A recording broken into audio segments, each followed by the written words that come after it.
कि वैसे संकल्प रैली जो 1 अक्टूबर को जींद में होगी वो बहुत ही ऐतिहासिक होगी, कामयाब होगी। उत्तर भारत में एक भी लोकसभा का सदस्य नहीं है। इसी तरह राज्यसभा की कोई भी सीट हरियाणा में वैश्य समाज के पास नहीं है।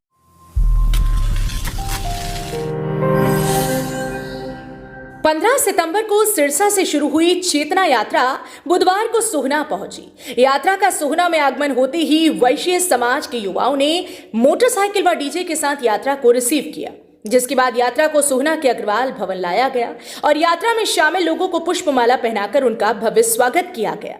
इस मौके पर महाराज अग्रसेन महाराज की प्रतिमा पर पुष्प अर्पित किए गए और यात्रा में शामिल लोगों को शॉल उड़ाकर सम्मानित भी किया गया। यात्रा में शामिल सभी लोगों के खाने की व्यवस्था भी सोहना के अग्रवाल भवन में की गई। इस मौके पर अग्रवाल सभा के पूर्व प्रधान विजय अग्रवाल, सुभाष बंसल सहित समाज के मौजूद लोगों ने यात्रा में शामिल लोगों को विश्वास दिलाते हुए कहा कि 1 अक्टूबर को जिंद में होने वाली वैश्य समाज की रैली में सोहना विधानसभा से 500 से अधिक लोग पहुंचे और रैली को कामयाब बनाएंगे। और मैं आपको ये बताना चाहूँगा आपके चैनल के माध्यम से कि वैश्य समाज के बंधुओं में, युवाओं में, महिलाओं में इस यात्रा को लेकर, इस रैली को लेकर इतना ज़बरदस्त जोश है कि रात को 10 बजे भी समाज के लोग जो है यात्रा का स्वागत करने के लिए खड़े रहते हैं। 3 दिन जो है बारिश रही, बारिश में भी ये यात्रा नहीं रुकी, लोग सड़कों पर जो है बारिश में भी खड़े थे। तो कहने का अभिप्राय ये है कि ये जोश और जुनून जो है वैश्य समाज का ये दर्शाता है कि वैश्य संकल्प रैली जो 1 अक्टूबर को जींद में होगी वो बहुत ही ऐतिहासिक होगी, कामयाब होगी और उससे जो है पूरे वैश्य समाज में एक नई दिशा मिलेगी। मोटरसाइकिल चेतना यात्रा आज सोहना में पहुंची है और ये यात्रा 15 सितंबर को पंचकुला से शुरू हुई थी। इसका 25 सितंबर को सिरसा में समापन होगा।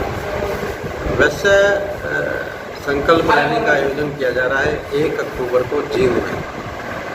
ये राष्ट्रपिता महात्मा गांधी जी की जयंती की पूर्व संध्या पर आयोजित की गई है और इसका आयोजन हरियाणा प्रदेश वैश्य महासम्मेलन, अग्रवाल विकास ट्रस्ट, अखिल भारतीय अग्रवाल संगठन, 3 संगठन जो है मिलकर कर रहे हैं। और ये चेतना यात्रा जो है शहर शहर, कस्बे कस्बे रोजाना 200 किलोमीटर का सफ़र तय करके सभी वैश्य बंधुओं को रैली में आने का निमंत्रण दे रहे हैं। बता दें कि वैश्य समाज के लोगों को जागरूक करने के लिए अखिल भारतीय अग्रवाल सम्मेलन, अग्रोहा विकास ट्रस्ट तथा अखिल भारतीय वैश्य महासम्मेलन की इकाई द्वारा यहां मोटरसाइकिल जन चेतना यात्रा निकाली जा रही है, जिस यात्रा को वैश्य समाज के लोगों का भरपूर समर्थन मिल रहा है और यात्रा एक दिन में 200 किलोमीटर का सफर तय करके समाज के लोगों के अंदर चेतना लाने का काम कर रही है। इस जन चेतना मोटरसाइकिल यात्रा को 15 सितंबर को हरी झंडी दिखाकर रवाना किया गया था, जिसका समापन 25 सितंबर को पंचकुला में होगा।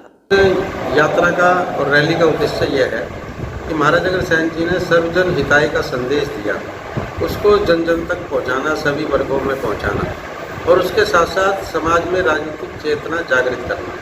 क्योंकि कभी जो है 70 में से 16 विधायक वैश्य समाज के यहाँ हुआ करते थे हरियाणा में, लेकिन आज जो है उनकी घटकर संख्या जो है 8 रह गई है। और इसी तरह जो है हमारा वैश्य समाज का पूरे उत्तर भारत में एक भी लोकसभा का सदस्य नहीं है। इसी तरह राज्यसभा की कोई भी सीट हरियाणा में वैश्य समाज के पास नहीं है।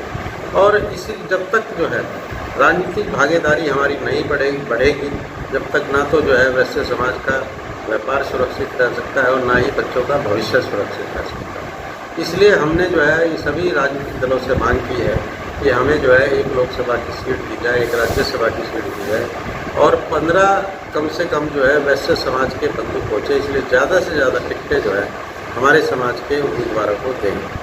जन चेतना यात्रा की अगुवाई कर रहे हरियाणा के मुख्यमंत्री मनोहर लाल खट्टर के पूर्व राजनीतिक सलाहकार राजीव जैन ने कहा कि यह यात्रा 25 सितंबर को पंचकुला में समाप्त होगी और इस यात्रा का उद्देश्य अंतरवंश के लोगों को एकजुट करना है। उनकी माने तो आज हरियाणा में मात्र वैश्य समाज के 4 ही विधायक हैं, जबकि पहले ये संख्या ज्यादा रहती थी। इसी उद्देश्य को लेकर वैश्य समाज को एकत्रित किया जा रहा है, लेकिन देखना इस बात का होगा कि इस यात्रा से वैश्य समाज के लोगों में कितनी जागरूकता आती है। हरियाणा वरदान के लिए सोहना से संवाददाता विशाल राघव की रिपोर्ट। देश व प्रदेश की खबरों को सबसे पहले देखने के लिए हरियाणा वरदान चैनल को सब्सक्राइब करें, लाइक करें व शेयर करें।